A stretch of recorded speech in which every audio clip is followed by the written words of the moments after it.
Sing durung kenal dikenalaken.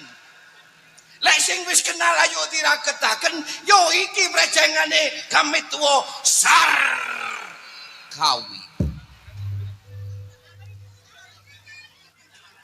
Kami tuwa Sarkawi macane geladak kembar. Cocok kanggone awake aku. Lek oleh kedudukan dek desa. Dadi polo awake aku. Daerah kene wis roh kabeh karo kelakuane Sarkawi. Apa maneh Sarkawi metu nang jopo. Arek cilik kabeh padha pateng bleber. Padha pateng playu padha ndelik kabeh. Roh nek Sarkawi tau gendeng.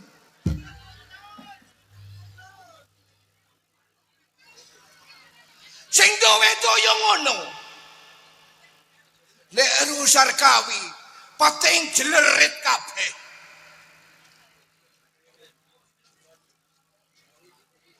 Wedi lek karo peraturan Sarkawi, sing gak narut karo peraturan Sarkawi.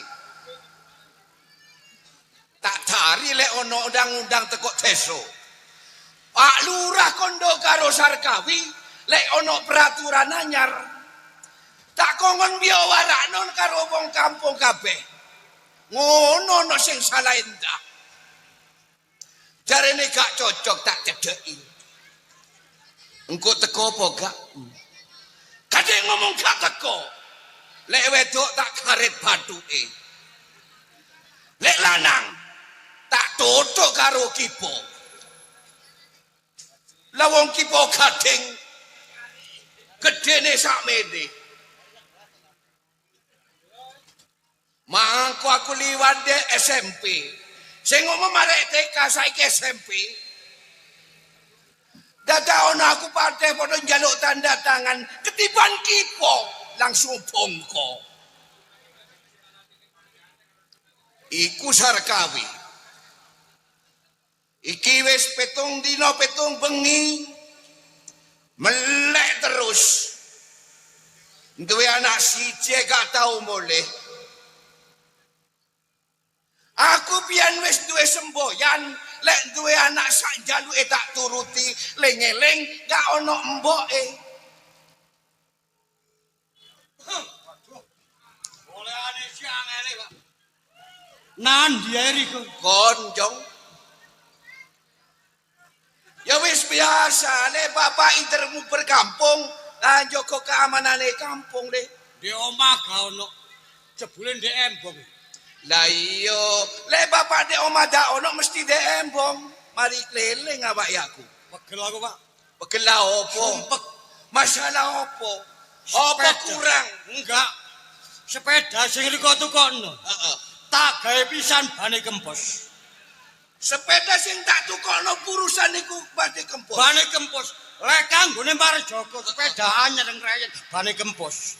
Terus kon kapano le? Tak gawe nyambangi nang nggone Tegalan. Heeh. Galengan bocor. Ono galengan bocor. Wis gak kesuwen sepeda, tancepno nek galengan supaya nek banyune gak mampet. Oh, tadi sepeda anyar koncepno ndek galengan. Iya, Pak.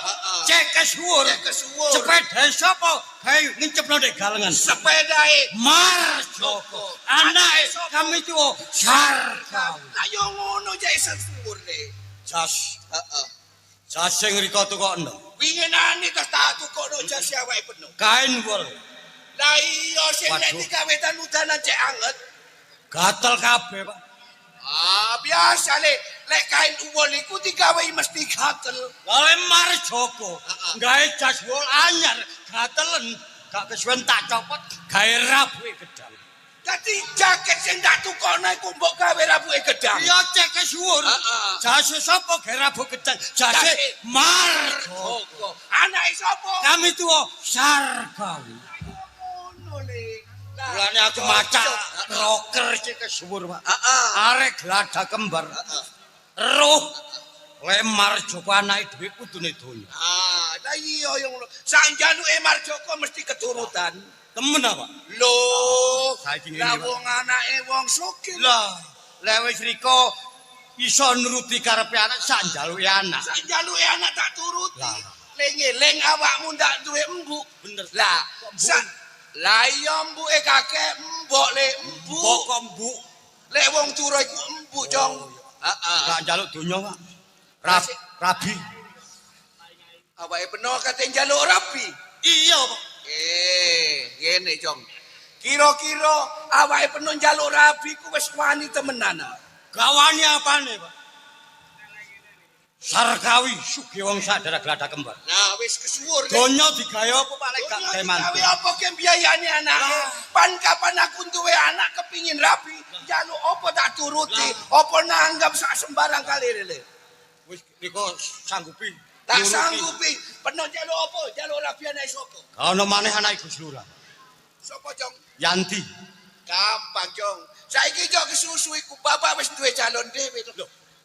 Arek ayu. Ayu, Pak. Arek ayu rambut endanan dan kuning. Si ono, Pak. Lho, si ono jenenge Suli. Suli. Heeh. Apa Suli? Asu cilik. Wah. Riko yang Marjoko gandenge ngene kok rabi karo asu. Heeh, dadi awake peno kepingin rabi. Iya. Heeh. Aku ono li arek etan kali. Arek dhuwur lencir kuning awake potongane 75. Si ono, Pak. Lho si ono jaremu. Tapi piye niku le? Saiki bareng tak ungak wingi wis mati, Jong. Mati ditawakno Riko iki, Pak. Heeh. Dadi kawake kon njaluk apa, Jong?